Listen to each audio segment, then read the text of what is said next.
नमस्कार, आप देख रहे हैं SPN न्यूज। मैं काशिफ अली एक बार फिर हाजिर हूं आपके सामने। जिस तरीके से लगातार उत्तर प्रदेश की राजनीति बदलती जा रही है, उत्तर प्रदेश में जिस तरीके से सियासी समीकरण बदल रहे हैं और सियासी उटक पटक भी अब बदलती हुई नजर आ रही है। और उसकी वजह यह है क्योंकि अब लोकसभा का चुनाव का आगाज कुछ ही दिनों में हो जाएगा और कुछ ही दिनों बाद जो है वो चुनाव की तारीख भी आ जाएंगी और सीटें भी तय हो जाएंगी कि कौन कहां से चुनाव लड़ेगा। कांग्रेस पार्टी ने पहले ही एक मास्टर स्ट्रोक खेल दिया है प्रियंका गांधी को लेकर आकर, और साथ ही साथ मायावती अखिलेश का गठबंधन हो चुका है और पूरी तरह से तैयार दिख रही हैं सारी राजनीतिक पार्टियां।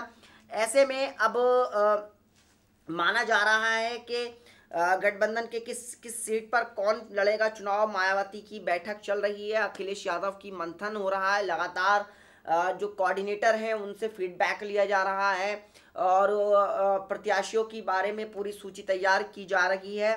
माना जा रहा है कि अपनी पार्टी की रणनीति तय करने के बाद मायावती और अखिलेश यादव की मुलाकात भी हो सकती है और लगातार चल रही हैं। समाजवादी पार्टी और बहुजन समाज पार्टी के बीच गठबंधन के ऐलान के बाद अब सीटों के बंटवारे की कवायद भी तेज हो चुकी है। जाहिर सी बात है, सीटों का बंटवारा हो चुका है। दोनों दलों में इसको लेकर मंथन लगातार पहले दिन से जारी है और इस पर मंथन हुआ है। एक दिन पहले सपा सुप्रीमो अखिलेश यादव ने पार्टी के वरिष्ठ नेता रामगोपाल यादव और आजम खान से इस बारे में चर्चा की थी। दूसरी ओर बसपा प्रमुख मायावती ने भी जोनल कोऑर्डिनेटरों के साथ बैठक की और फीडबैक लिया था। माना जा रहा है कि दोनों दल सीटों के फॉर्मूले पर सहमत हो सकते हैं और इसको लेकर दोनों दलों के रणनीतिकार, पार्टी अध्यक्ष अखिलेश यादव, मायावती के अलावा दोनों दलों के महासचिव रामगोपाल यादव और साथ ही साथ जिस तरीके से हम कह सकते हैं कि मुलाकात चल रही है और आवास पर मुलाकात हुई और होनी थी लेकिन स्थगित कर दी गई। फिलहाल लोकसभा चुनाव 2014 में जो दल किस सीट पर दूसरे नंबर पर रहा था वहां उसकी दावेदारी होगी और वो सीट उसी के खाते में जाएगी। इस लिहाज से देखा जाए तो समाजवादी पार्टी पिछले लोकसभा सीट में 31 सीटों पर नंबर 2 पर रही थी। इसके अलावा चुनाव में सपा ने 5 सीटें जीती थी, लिहाजा इस 37 सीटों पर उसकी स्वाभाविक दावेदारी बनती हुई नजर आ रही है। तो दूसरी तरफ बहुजन समाज पार्टी को पिछले चुनाव में एक भी सीट हासिल नहीं हुई थी लेकिन 33 सीटों पर ये नंबर 2 पर रही थी। इस लिहाज से उसकी दावेदारी 33 सीटों पर बनती है। लेकिन समाजवादी पार्टी ने गठबंधन करने के लिए 2 कदम आगे बढ़कर बराबर बराबर सीटों पर चुनाव लड़ने की बात हामी भर ली। माना जा रहा है कि पिछले लोकसभा चुनाव में प्रदर्शन के आधार पर बहुजन समाज पार्टी ने सीटों के लिहाज से माइलेज ले लिया है। दूसरी ओर राष्ट्रीय लोकदल को सीटें देने के लिए समाजवादी पार्टी ने अपने ही कोटे की सीटें देने का फैसला किया है। अब जाहिर सी बात है किन किन सीटों पर सपा का दांव है और सपा किन सीटों पर चुनाव लड़ सकती है वो भी मैं आपको सिलसिलेवार ज़िले बताऊंगा। समाजवादी पार्टी के हिस्से में जीती हुई 5 सीटें जिसमें मैनपुरी, बदायूं, फिरोजाबाद, आजमगढ़ और कन्नौज हैं। ये वो 5 सीटें हैं जो समाजवादी पार्टी के कब्जे में हैं और इनके अलावा 31 अन्य सीटें जहां वो दूसरे नंबर पर रही थी वो भी उसके खाते में आएंगी। उन सीटों में गोरखपुर है, उन्नाव, फूलपुर, पीलीभीत, फैजाबाद, गौतम बुद्ध नगर, हमीरपुर, बरेली, कैराना, बागपत, बिजनौर, एटा, झांसी, इटावा, गोंडा, अमरोहा, फर्रुखाबाद, बलिया, आंवला, बहराइच, नगीना, मुरादाबाद, श्रावस्ती, कैसरगंज, लालगंज, इलाहाबाद, कौशाम्बी, बस्ती, गाजीपुर, रामपुर व संभल ये शामिल हैं। इसमें पिछले चुनाव में गोरखपुर और फूलपुर सीटें बीजेपी के खाते में आई थी पर इन दोनों सीटों पर हुए उपचुनाव में सपा ने बाजी मारी थी। साथ ही साथ योगी आदित्यनाथ के मुख्यमंत्री बन जाने और केशव मौर्य के उप मुख्यमंत्री बन जाने से ये दोनों सीटें खाली हुई थी।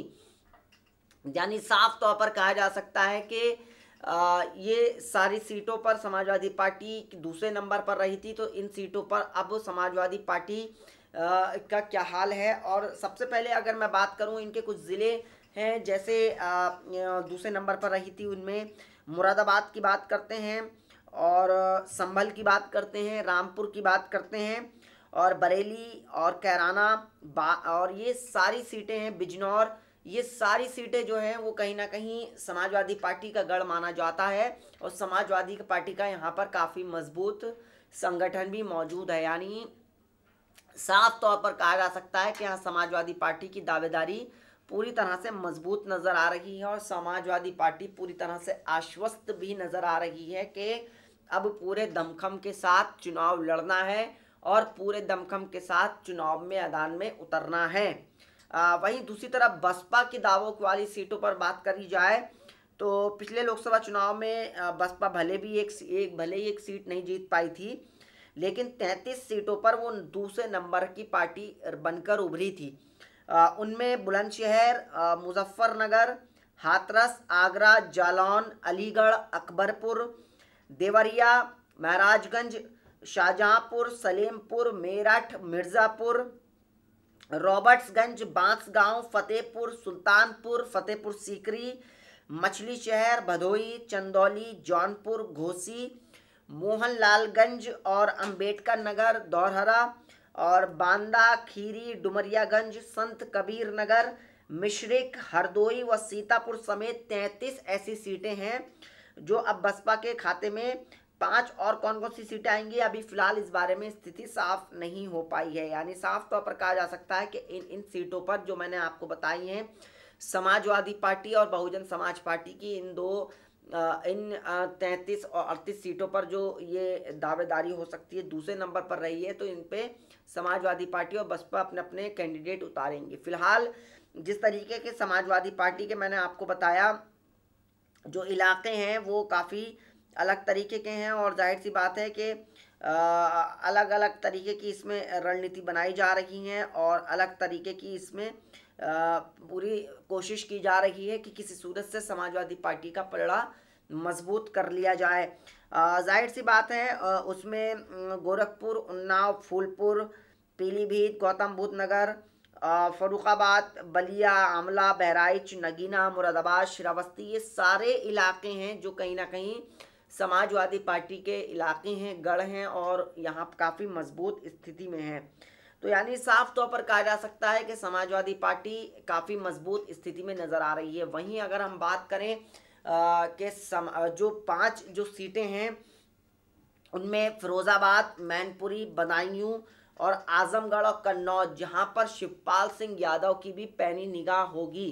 तो यानी अगर इन 5 सीटों पर कुछ बदलता है, इन सब चीज़ों पर अगर कुछ हालात बदलते हैं तो शिवपाल सिंह यादव की क्या भूमिका रहेगी, क्या स्ट्रेटजी रहेगी और शिवपाल सिंह यादव क्या करेंगे, इस पर इन 5 सीटों पर अपने कैंडिडेट कौन से उतारेंगे, मजबूत उतारेंगे, तो ये सारी चीज़ें देखने वाली होंगी और ये सारी चीज़ें तय करेंगी कि कैसा आगे सियासी समीकरण बनना है। फिलहाल आने वाला वक्त जो है वो राजनीति से पूरा प्रेरित होने जा रहा है, पूरा दिलचस्प होने जा रहा है माहौल, क्योंकि 2019 लोकसभा चुनाव का ऐलान बस अब कुछ ही दिनों बाद हो जाएगा औपचारिक तौर पर, और फिर उसके बाद अभी राजनीतिक पार्टियां हाल फिलहाल में अपने कैंडिडेट भी उतार सकती हैं, क्योंकि वक्त कम बचा है, कैंपेनिंग करनी है, बड़े ज़िले होते हैं, ज़िलों में जाकर अपनी कैंडिडेट को बात रखनी होती है। तो ये सारी चीज़ें हैं जिसको लेकर कहा जा सकता है कि अभी राजनीति चल रही है और राजनीति से परिपूर्ण ये सारी चीज़ें देखने को मिल रही हैं और फिलहाल देखती हुई नज़र आ रहा है। और साथ ही साथ इसमें अगर देखा जाए तो राजनीति अभी फ़िलहाल खुलकर हो रही है और अभी मायावती भी काफ़ी बहुत सेफ खेल रही हैं।